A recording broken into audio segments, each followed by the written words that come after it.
Um, I would encourage you to look at some of the past recordings as well. So first of all, thank you everybody for coming along today. This is, I think, the 8th or 9th session that we've had in the Futures of Design Education series. As I was saying, we do have quite a backlog or a back series of recordings, so please feel free to check them out. I'll put a link in the chat in just a minute or two. And while we wait for a few more people to come into the room, I'll just very quickly introduce Lefteris, who's going to be our speaker today. I won't go into too much more details than that, because Lefteris has a very checkered and interesting background and past that I'm sure will come up in his own presentation. He's from the IE Business School in Spain. Lefteris, I think I'll maybe just hand straight over to you if you wanted to just kick off. You're going to do a quick short presentation, and then hopefully there's a bit of a discussion. Yeah, there's going to be a very short presentation of just questions, because I don't have any answers. Cool. So yes, let me just share my screen. Over to you. Go for it. Thank you. Thank you. Okay, can everybody see that? Looks good. Brilliant. Okay, so I'll be talking about design education challenges from a practitioner's perspective, because so my name is Lefteris Heretakis. I've been painting for a long time, and I've also studied the music. Currently, I'm a designer, I'm an educator, and I'm also a podcaster. So these are, I think, these are the 3 roles that I'm currently involved in right now. I'd like to put some context, because I know that people here are mostly from the UK. And although I'm very well aware of the situation in the UK, having lived and worked there for many, many years, I'd like to show you the overall. This is a page from a fantastic new book from Design Education. And it shows the art and design colleges and universities around the world. So when we talk about art and design today, especially in the more global interconnected environment, it's good also to have an idea about the distribution and the sort of the numbers. So although some problems are more specific to certain localities, our conversations and our sort of research affects everything. So as I said, I'll try to ask some questions. I don't necessarily have the answers, but I'll give you a short idea about my journey so far. So when I started teaching in 2009 in the UK, I encountered challenges, because of course the whole environment, the whole process was not the one I had expected. Many changes had happened since the time I was a student, of course. So I started researching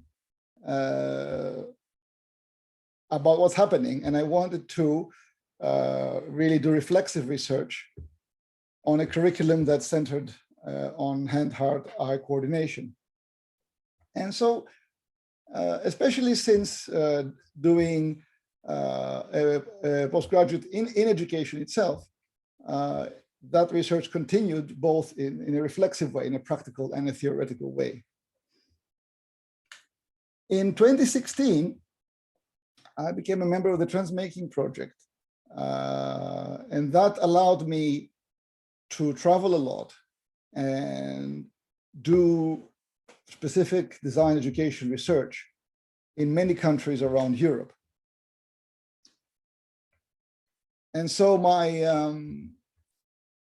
research is really very much interested in the 3 stakeholders of what we're doing: the university, the industry, and the students. And it's sort of, it can be a very smooth relationship, but it's also a very misunderstood, because each stakeholder has certain expectations, and the expectations of one stakeholder are not always very much compatible with the expectations of the other stakeholder. So I continued that.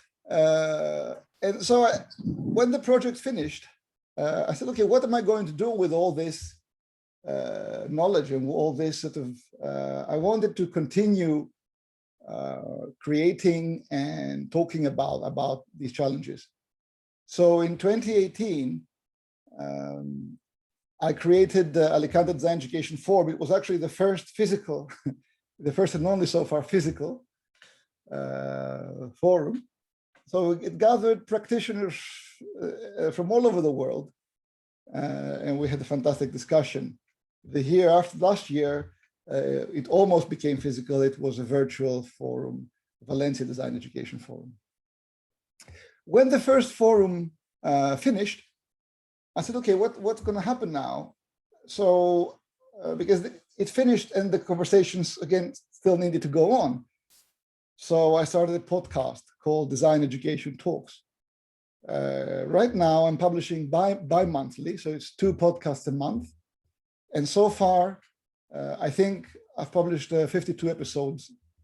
Today, I think today is the new one. And we're available in all these platforms. So after having the podcast, I was asked to do another podcast with the Charter Society of Designers called Designer Talks Podcast. So you can sort of have a look at there's a different focus. This one was on the designer. So that's a little bit about myself. I'd like to include a quote from Daniel Priestley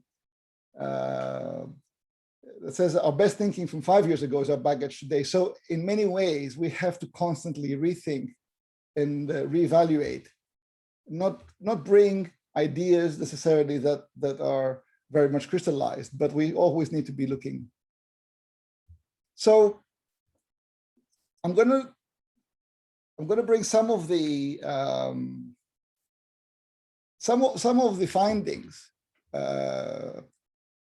from my research, and really the findings and the research is looking at these 3 stages. So really before students come to higher education, during higher education, and into employment. And this is what a lot of places are really concerned in varying degrees.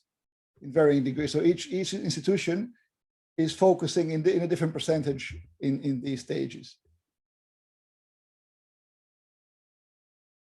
And also,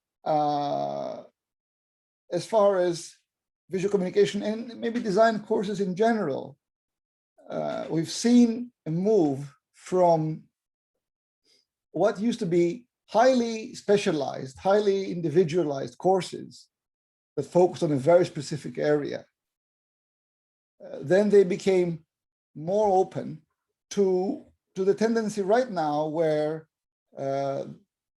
it seems to have opened up tremendously. So the degrees are opening up to various disciplines, and then students choose to specialize in these disciplines. So I'm going to give some of the questions, but before that, I'd like to say one thing about a common theme that seems to be coming again and again in most of the podcasts and in most of the conversations. Before I actually give some questions, is the fact that we don't seem to be spending enough time. Students do not seem to have enough time to digest what's thrown on them. And I think most of us here are old enough to remember the example of what used to be a full-time 9 to 5, 8 to 6, 9 to 10 at night to 12 education to what has in many countries being reduced to 10, 12 hours a week. And again, this move, along with the continuous cuts in art and design across the world, and not just in the UK, are creating even more challenges. So I think that, first of all, we need to be looking at the student journey, and can that be reevaluated? So this has many facets, of course. One of the facets is, are the students prepared enough to enter into higher education? With the abolishment of foundation courses or the compulsory foundation and other things. So we need to be really looking at the student journey. Again, because of this volatile situation right now, it's ever changing, students need more support from industry and the education establishment. So how can we do that?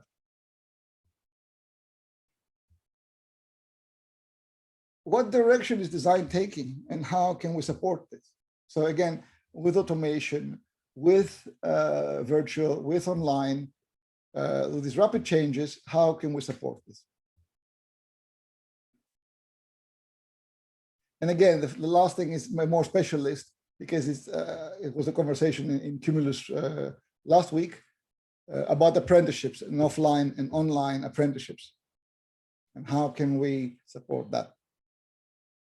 So before I close, I'd like to invite you all to this year's Virtual Design Education Forum. It's happening on the 11th and 12th of November. It's online, and you can all contact me about that. So I believe that the greatest gift of education is to give the freedom to the students to be themselves. So we have to really not impose our beliefs and our views, but we have to embed failure, embed risks into the education, so students can discover what they need to do, not what they might think they need to do. Thank you ever so much. Cool. Thank you very much for that, Lefteris. Right, so you're not asking small questions then, are you? Well, it's just, let me just close the sharing. It's just some it's just some of the questions from that have come up in the journey, and this is a very long journey, especially when I was able to go around the world and ask questions both virtually and physically. Well, would it be okay then, Lefteris, maybe if I sort of pushed you a little bit, maybe on a couple of those questions, to maybe give you a bit of a starting point based on that experience, because I know that you have, you've moved through quite a number of different educational contexts and situations. Like on that first question, the student journey, the reevaluation of that, have you seen any examples of that reevaluation take place, or any examples of different directions that might happen? Again, particularly those perspectives that we don't tend to talk about or see, because we do have our little bubbles, we do have our own little well, there is a move.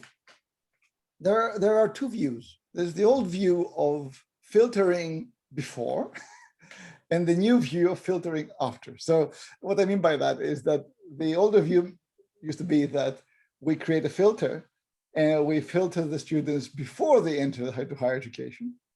But now we say, okay, we're going to let more people in, and then we're going to just allow the market forces to filter it automatically.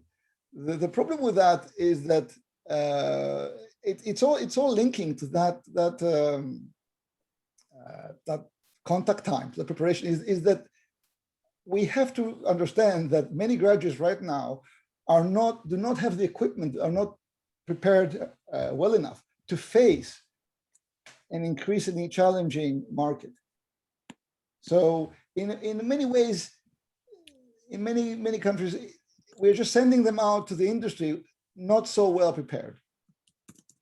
So that is what we really need to look at, is that how can we support that? And of course, there is the older view that once you are a graduate, you still needed 3-4 more years to become fully baked. So again, many students feel that they can take on the world, but they don't realize that, again, they do need more time in industry full time to completely to become completely baked. Mhm. Well, there is actually a very pertinent question from John in the chat here just now, and it's round about that notion of the metaphor of the journey in itself. And even the way that we're talking, you have education, you have industry, you have student, we've got these little discrete packages. Well, I don't know if my example is anything to go by, but certainly my career as a designer hasn't been, well, it's been a series of discrete packages, but it wasn't those packages. It was a series of other things that have happened. So maybe journey, Yes. in terms of a linear thing, or the way that we've just described it, maybe it's not such a good metaphor. Or John, did you want to ask, speak to that question? Or the map is not the territory. This is a schematic. This is not like that. They're not in isolation. Everything is affecting each other.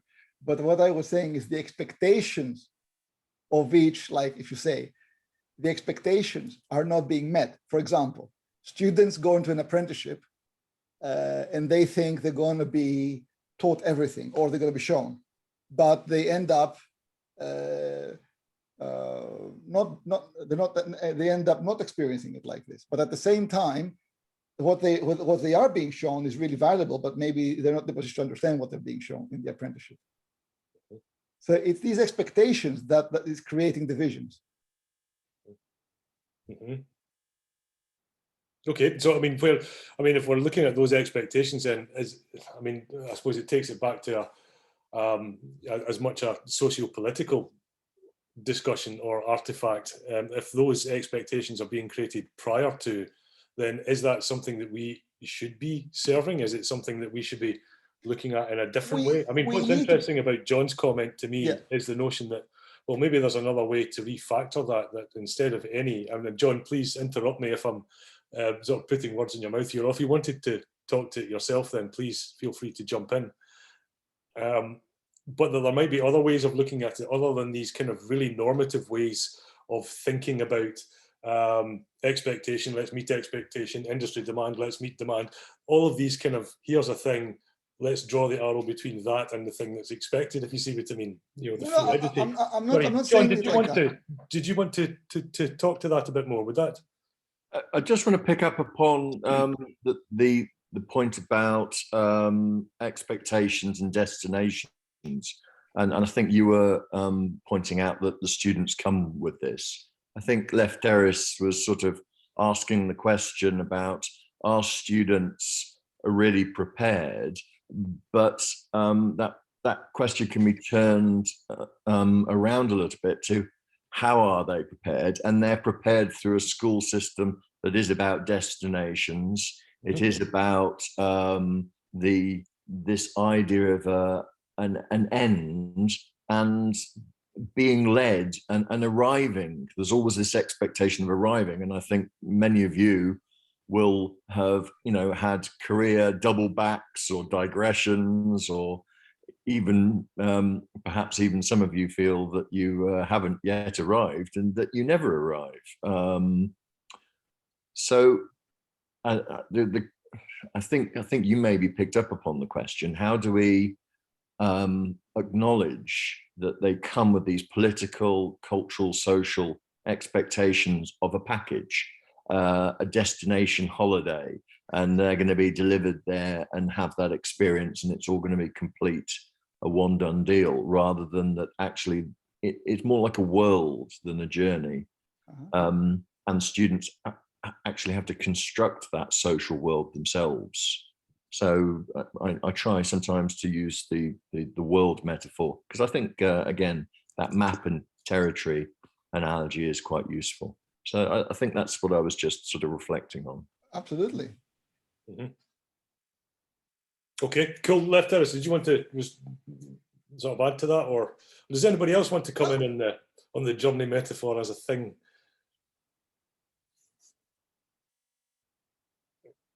It really helps. It's really about the preparation, and of course, the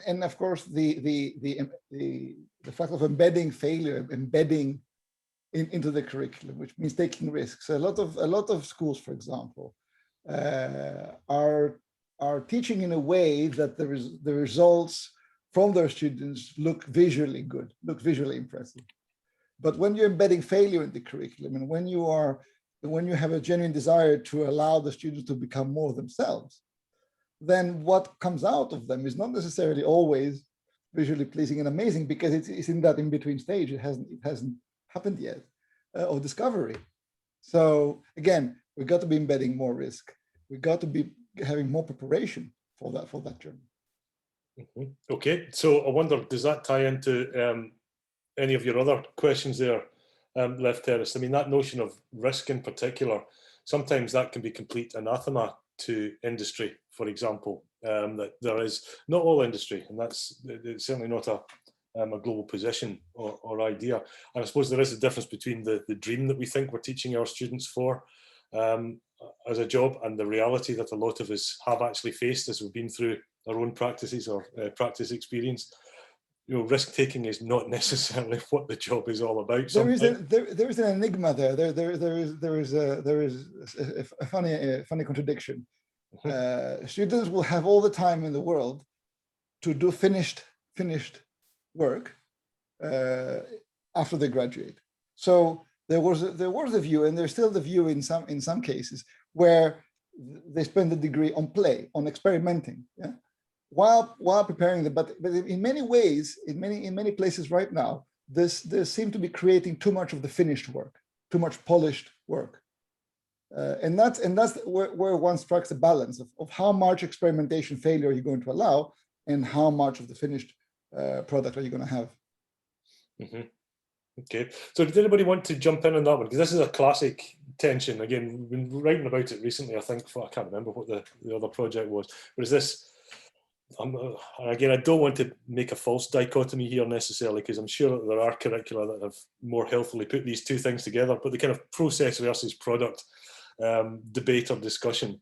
And particularly, I know certainly in our institution, helping students to see the value of one and then actually go past that as a dichotomy or a dualism, to actually see that one is actually just the healthy other half of the other. It definitely is a challenge, there's no doubt about it. And again, as designers, as professional designers, the fact that we hide so much of that process from our clients, the fact that we don't show the 99% failure, except in our invoices, if we're lucky, that is a bit of an issue too. So, I mean, there is a professional culture here. I wonder if this does touch on the professional sort of relationship, or the relationship between professional or practice and education, in that sense of being honest about what it is that we do as designers. I don't know if that has any relevance or resonance with anyone. Please feel free, other people, to jump in. Go for it. Yeah, I think you're absolutely right there. I think I've put on my comment there, I think traversing that triad of stakeholders is something I've looked at in the past in terms of doing interviews with graduates, interviews with students, interviews with employees, and understanding that they have different needs at different times, but ultimately there are crossovers, aren't there? There are sort of blends. And for me, I was kind of looking at understanding where those blends are between them, and do we actually see the university as the core of that, or the tutor as the core of that? Because as you as a tutor take on different hats, whether you're working with students at the start of their learning journey, if you like, whether you're working with graduates thinking about kind of like graduate skills and moving beyond university, and then also working with employers to feed back into the process, and you as a tutor end up wearing different hats at those different times. So that crossover is really, I think, a really exciting place to be thinking about and understanding. Okay. Well, just on that, in terms of those kind of crossovers, does anybody else want to come in and maybe either offer sort of other examples of that, or alternative practices where those kind of crossovers have happened or have been the starting point of anybody else's curriculum, particularly from other perspectives, other points of view, and not just kind of dominant sort of perspectives that perhaps we're presenting already? Does anybody else want to give us an example of anything? Has anybody been doing anything interesting at all in design education whatsoever? Excellent. That's Can I chip in? Go for it, George. About a project I was invited to write during lockdown. That was meant to be an experimental project reflecting on how the pandemic might affect both creative industries, but actually students' creativity. And it was sort of not part of the sort of standard, because it was at NCAD in Dublin, where they have a sort of a spin-off elective space called Bureau Plus. But one of the things that struck me at the time, there were articles coming out about how some, I think, universities in Canada were suspending assessments, graded assessments, and that studies were starting to reveal that student creativity and, you know, qualitatively student creativity and risk-taking increased when they were freed from the mark structure. And I found a bit of a mixed bag because of the sort of the quasi space of the project that I was doing in Dublin. But students were saying the same kind of thing.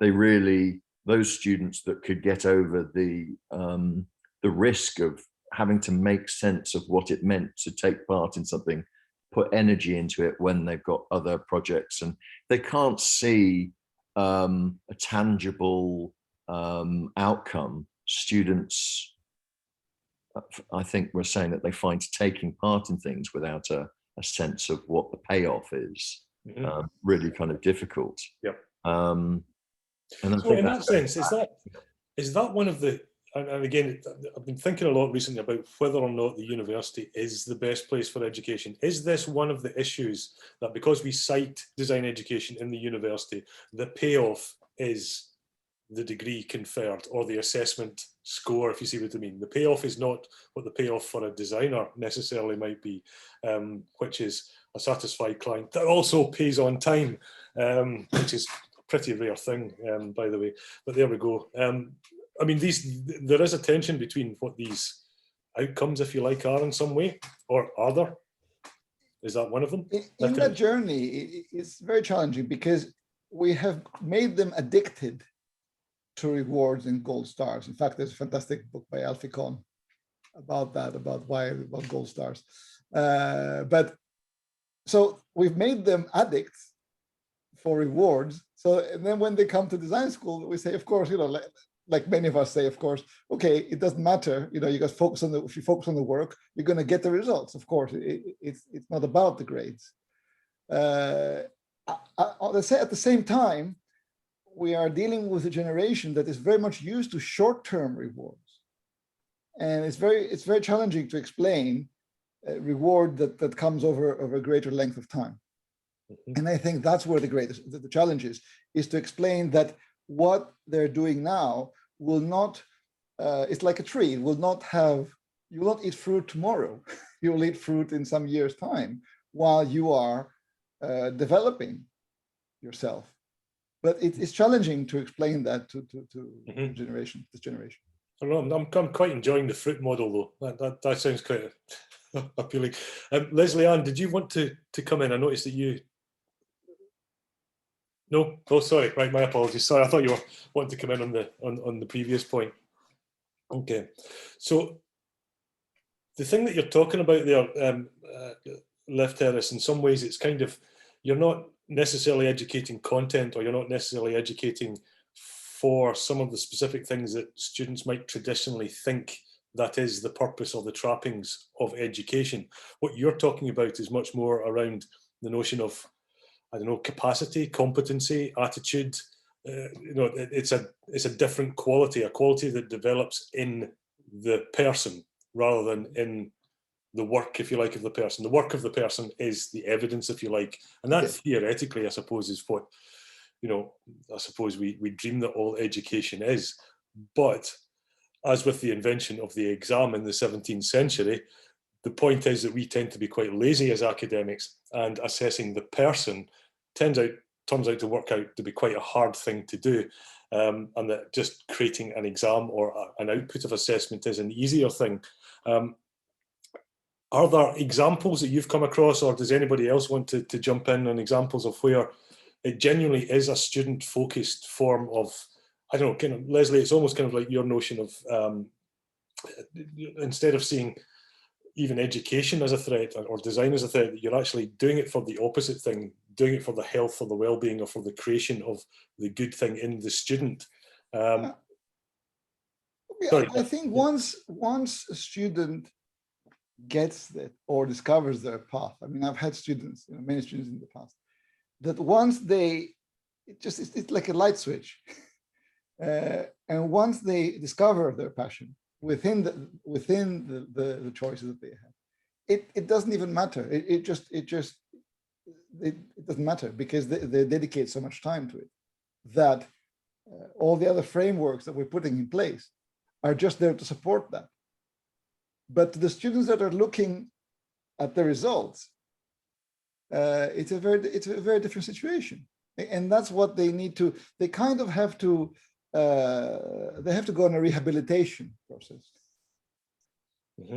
Yeah, again, I was going to ask almost exactly the same question that Sharon has asked in the text, which is, how do you switch that light on? I mean, I've seen, I know certainly in architecture education, there was this kind of rumor or theory that it was always in round about third year that this penny dropped or this light switched on. Again, it's total urban myth territory. I've seen architects have an epiphany, when they're like 70 years old. So I don't know. I mean, in your experience, have you come across anything that? Yeah, the way to present that is to make it real, is to demonstrate that what they're being taught is real. It has an impact, and also to show them the breadth and the breadth of their subject. So many students, for one reason or another, don't realize how wide the subject matter is and where they can go. For example, one particular student comes to mind. They discovered stop motion animation. So, but if we hadn't spent the term on that, they would have never have discovered stop motion animation. And through that, they found their passion, and they just focused on that, and it just became their thing. But it's about showing them their options, showing them the fact that they don't just have one choice or two choices. They have many choices, and the way that they can express themselves through is very wide. Okay, so I mean, this goes to the heart of, I suppose, sorry, Philip, do you want to jump in? No, it's all right, Derek. I just wanted to ask, so I've been thinking about this a lot lately too, because we're moving towards this trend of teaching design as this generic thing where it's so wide. And so this brings up this point that you just introduced. And in a lot of our foundation years are meant to allow students to explore all this territory. Industry, I just ran across this a few weeks ago. Industry, which is, I've got transportation design, industrial design, graphic design, game design, interiors, and architecture. And there was a call out for a new position, and they're calling it the T structure, where they're doing the opposite to us. They're saying, okay, we want you to have really deep knowledge within a single area, and then we want you to spread out afterwards. And we teach the other way around, or it seems, again, maybe I'm going into Derek's urban myths, but it seems like we're moving towards a trend. We're saying, okay, I'm seeing more and more general design degrees with uneducated, unexperienced people. I don't even know if I have a question. I'm just starting to think about these two structures and how they're in conflict with each other. And knowing that when I teach, because I teach a lot of cognitive stuff, we struggle the minute we start coming into project outcomes, and we do lots of risks and lots of challenges, and we suspend assessment, and we put students into crazy situations because we want them to experiment and take risk. But the minute we touch an outcome, we're into a formal design discipline. We're in interior design, we're in industrial design, we're in product design. That's the way it works.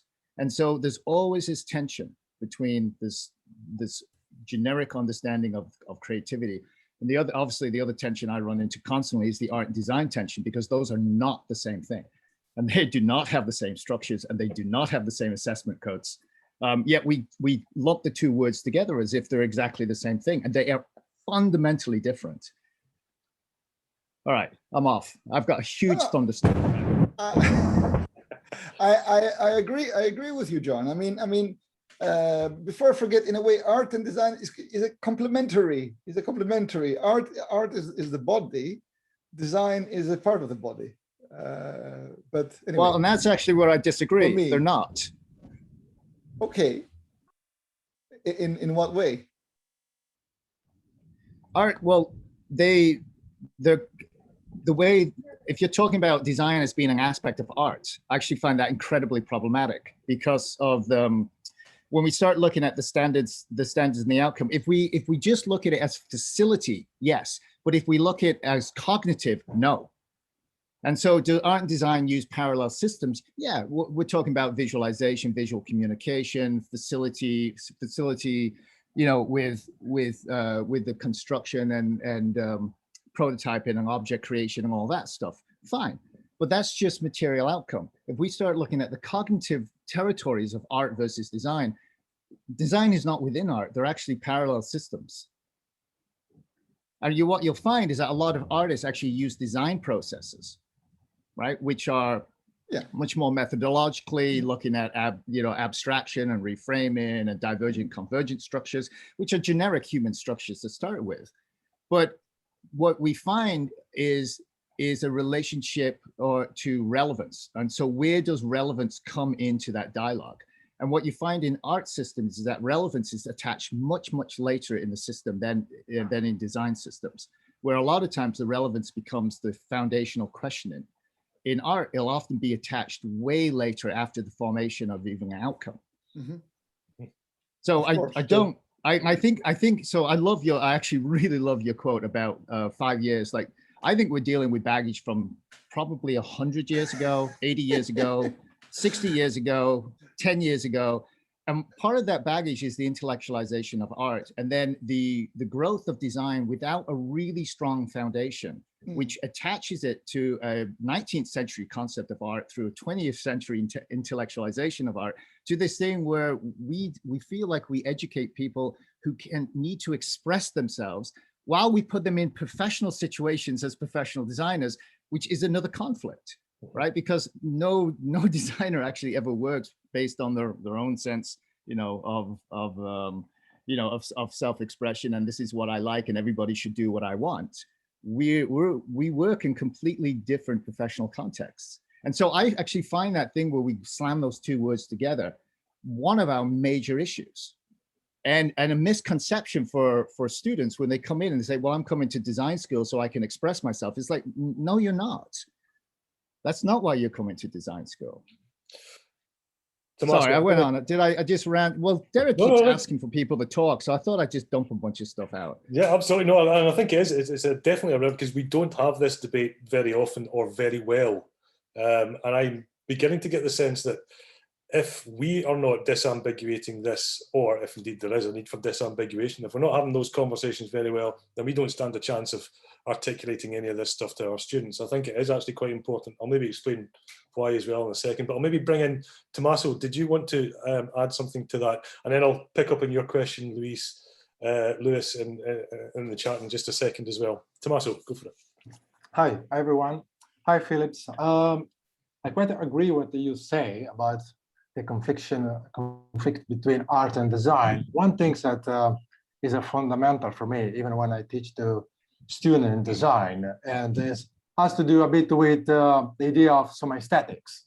So in order to understand others, even as a designer, you need to understand yourself, and who you are, and your origin. So once that is clear, of course, you need to structure your knowledge to respond to what is the need of others. And that's where the design really make a difference between just the self and the others. So I try to do in my classes always those experiments on first bunch of students just to talk about the self, to see how they perceive the self. But then the second exercise always how you reflect to the others and how this is relevant. So I try to embed, for instance, the idea of the body into the basic design, for instance. So design, our students that arrive as freshmen, some of them, they have no idea about generic concept, geometric concept, because they have a very different background. So for instance, in that case, I try to help them to say, so now you are a dot, now you are a line. So this help them, and the body help them to understand geometrical concept. Another way, this again is a foundation. So between this and being a designer, we know that just these 4 or 5 years are just the process. So you learn the process. You must learn with as much project as you can through the industries. The problem is many times, as I see in this conversation, we give student project or ask some brief, but there is no real brief, no real commitment.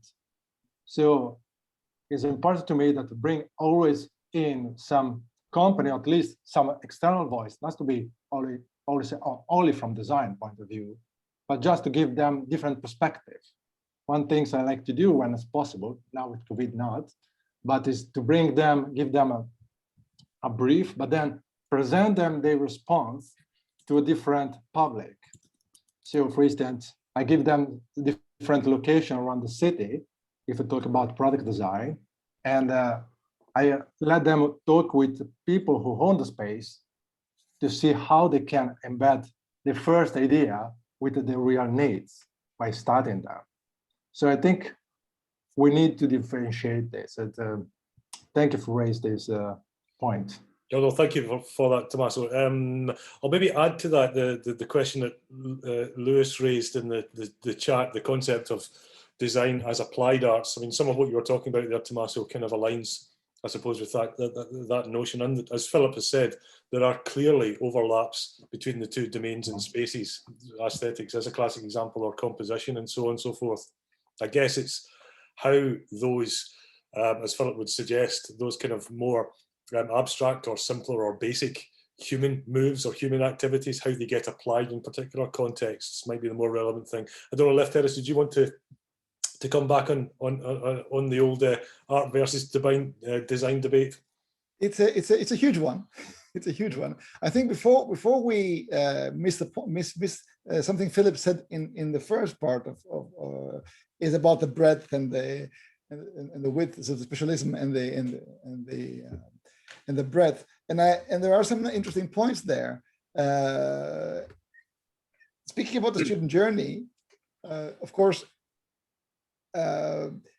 students used to have a far greater come into higher education with more ability. So now they tend to come with less, especially since the abolition of foundation courses.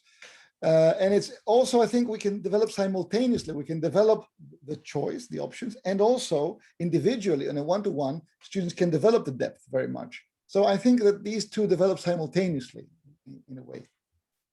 Okay, so does this raise an issue? And I'll pick up on Sadaf's point.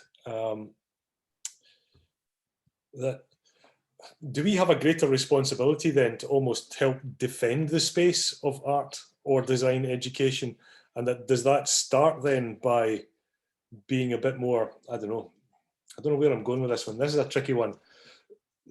Yeah, I understand what you're saying. I mean, we're not very good at that, to be quite blunt with you. Or we protect it in different ways. So, for example, Philip, you mentioned intellectualization of art as an example of that, and I see that as nothing more than pure. It's almost protecting the space so that you can allow, well, for lots of different reasons, but that kind of protection has a negative consequence, which is almost the conflict of definitions of what the thing is, and we hand that down to our students quite glibly. I'm wondering, with these shifts and these changes and everything we've been talking about, do we have a wider responsibility to help reshape these discussions rather than continually responding to them? Because again, at no point have we actually suggested that the teacher, as somebody operating in a different space, not just as a teacher, might actually be a thing. Does that make sense? Is that too far? Have I gone too far? No, it's fine. Rise up, you buggers. But I would like some others' input, and maybe I can say something on that. Cool.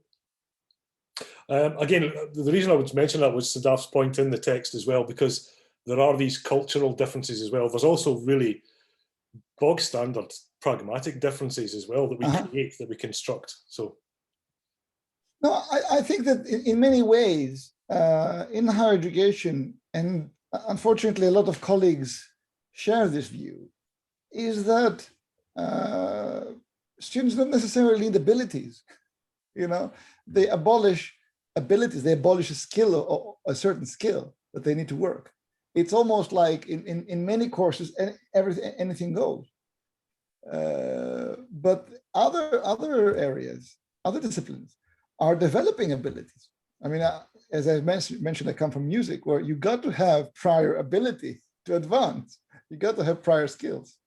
Yeah. Or other areas, you got to, in chemistry, for example, you have to know your some thousands equations and your table of elements. So you have to have a prior ability to advance. And it seems that there is discussion by some colleagues, unfortunately for me, that no prior ability is required and people can just do what they want. And that's a dangerous area to go in for design education for me. Okay. Does this raise the specter of universal aspects of, things that every designer should be able to do? No, I'm saying that students need to be cultivating abilities. Regardless of what they are. Because that's what they're going to be employed on. They need to sell themselves, as Tommaso said, themselves through answering briefs, of course. Yeah? But if they don't cultivate abilities, and they almost come to, and they can go through the system in certain places without cultivating abilities, then they can meet an obstacle. Cool. I'm wondering then if we could turn to the turn to the final aspect of it. And again, it's very pertinent, still much discussion about it. I think Lefteris' last question was round about online and offline apprenticeship. And again, this is an interesting one to put out to absolutely everybody in terms of what your practice might have been over the last year in terms of online and offline sort of spaces and working, but also particularly that word apprenticeship, the notion that is very much a very human activity in some senses. That is about relationship, if you want to think of it that way. And I wondered how people's practices or attitudes had changed in these two spaces, perhaps even over the last year, as we've all had to either move into online spaces or significantly curtail our sort of offline spaces. Did anybody want to, or Lefteris, did you want to give us any thoughts on the online-offline debate? I know that you and I absolutely don't agree on this one, but give me 1 second. If everybody wants to go on that, and I'll be right back. Cool, no problem at all. Perfect, mate. Okay, catch you later. Anybody else want to chip in on that one at all? Or have we done this one to death already? I wanted to know about examples of, what are some examples of interesting ways that people have been collaborating with industry? Because sometimes with these collaborations, industry just brings you back to these really small boxes. I was thinking about what Lefteris said about school being a space for play. And, last semester I collaborated with an industry partner who I think was really, I don't know if to say surprised or disappointed with where our play went. And so I was hoping that Lefteris would have talked about that, but maybe other people have examples of ways that they've collaborated in interesting ways that don't constrain us too much. So Leslie Ann, I think the first thing that it's really important to understand is that, and so I think about it in this way. We do lots of funded projects and funded studios, and I work with industry partners all the time, and I think about them, where their money's coming from. And there's three buckets. There's HR, there's R&D, and there's another one I can't remember right now. And a lot of times we get into, we think that industry is going to come to us because they want R&D and IP development. Most of the times industries are coming to us because they're spending HR money and they're doing semester-long interviews with students so that they can save themselves a ton of money when they hire the wrong person. And they couldn't care less about their outcomes. But you have to, for me, you have to actually understand where their priorities and where their money's coming out and where they're putting that money into the school and why they're doing that in order to understand. So, we do IP development as well. And I actually find sometimes it's detrimental to the education because the industry partner, they're coming to us for some reason, generally because they don't have enough in-house ability to do the product developments or whatever it is that they're doing. But you know, and in every industry, I know that our transportation industry partners work in a completely different way than our industrial design industry partners. And those are, I mean, I'm not even talking interiors or architecture. Those are ones that are really, really close to each other already. They have completely different cultures within their industries, right? Even though that trans is within industrial. And so knowing that to start with is to me the starting point where, and I always follow the money. It sounds completely cynical, but it tells you their priorities, right? And then you know what space, and there's certain spaces when we're doing IT development, we push the students and we have to be really, really careful, but we have to actually sacrifice some of the pedagogy to do that. When I'm doing HR, we open it up because we know all they're doing is trying to figure out what abilities the students have. I just asked, what if there's no money? Because sometimes you get these partners. Why would you do an industry? Why would you do industry stuff without money? What? Well, it's not like I know. I'm sorry. I'm just bugging you. Yeah, it's like sometimes the conversation is interesting, and maybe that's something that we should only have those conversations if there's money. But I don't. Sorry, I'm a department head, and so it's always about money. Yeah. Well, again, I mean, but it is a tension. Well, if we disambiguate it slightly there, because I mean, what you're doing is you're looking at the money and then identifying what the motivation is that arises from that. I mean, there's other ways of doing that. Yeah, absolutely. And I mean, I would add one example on the back of that. We ran a series of workshops in Yucatan in Mexico, looking at particular spaces of employment, particularly to do with female science graduates and technology graduates. And it's partly to do with lingering cultural perceptions and also relations between educational institutions and industry. And we tried to break down some of those three barriers, if you like, by running a series of almost mini studios, just like you're suggesting, Philip. And again, you suspect all the motives that industry are coming with. And I'll give you a third one or a fourth one that you might add to the kind of HR R&D one is don't know, or I think it's this, but it's really this bucket. So they're coming with the intention of hope, if you like, of developing a product, but what they're actually getting, and I would mirror your finding as well, Philip, what they were actually doing was actually speaking deeply to the students, realizing that the value was in those discussions and the student, not in the actual outcome. And, you know, several of the people from the series that we ran got jobs on the back of that, or set up their own organizations or relationships and companies. So I think what might be interesting for us as educators is that regardless of these motivations, there are still ways that you can inflect these things. It's not that it has to be that way or it has to be that other way. And again, a few other people have talked quite a lot about like what we do as allowing these opportunity spaces or these possibility spaces. And that seems to me quite a special thing potentially, but we don't necessarily recognize the value of that as a function of economy in a society or as a function of like business in a society. Anyway, that was a bit rambly and ranty, but that's an example to kind of add on the top. Just wanted to pick up on a couple of other questions that were sitting in the text. John Spruce, this one is asking if designers own design. John, I don't know if you wanted to come back to this one, or were you just throwing that in as a little... I just threw it in there because it was interesting, some of the conversation. It was almost reminding me of the design thinking debate and who owns it and who should be doing it, when I think we got on to talking about, you know, design approaches being applied beyond design education. Yep. That was all that was, yeah. Mm-hmm.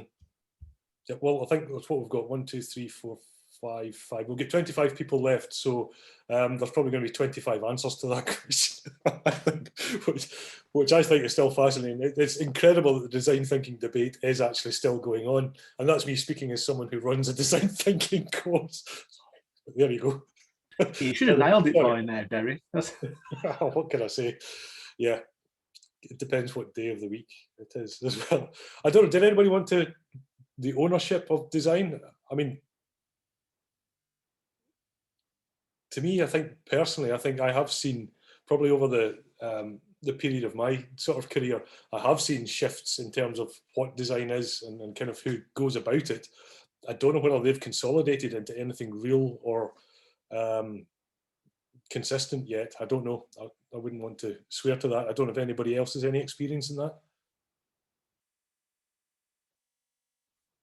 Okay, cool. That's a dead end. We'll leave that. For me, it was also just related to the boundary conversation as well, and the, you know, people kind of setting boundaries of disciplines and who owns what methods or who owns what approaches. And I think it relates to that quite strongly. Certainly when I was teaching masters a few years ago, and I think Philip mentioned it or John mentioned it, I was teaching very much design thinking and sort of product design based approaches.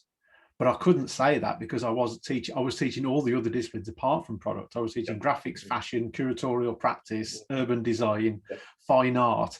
And I was teaching all those guys those approaches. But I couldn't use those the phrases that we would normally use in design because they weren't from that discipline. And that was that thing of how do you move across? How do you usefully use methods across discipline? Absolutely. So, John, is that an issue of a shared language? Was that like when you use those terms, they just look at you with a blank face because they have no clue the background of it? Yeah, but they also feel that, well, that's not my language, so I'm going to turn off. Why do we feel, and I run across this with designers all the time, we feel that we get to make up a new word for everything that has existed before that 5,000 other people have used, and they each have their own new word for it as well. And somehow, like, I just don't understand it. Rebranded, baby. Well, and that's, I mean, obviously we're geared intellectually to work towards innovation. I mean, obviously we want to make new stuff. That's what we do. I don't know why we dropped the word professional off design. When we talk about design, and I think about it in terms of, say, other human abilities like running, right? And the difference between a runner and a professional runner is quite huge, but they use the same systems. And so the difference between a designer and a professional designer should also take on the same characteristics. Yep. I think for me, that's definitely one of the things that has moved on in the design thinking, design debate. That is an absolute, and it was kind of started by Kimball and others who kind of poked holes in it way back, sort of 8 or 10 years now. It must be quite a while.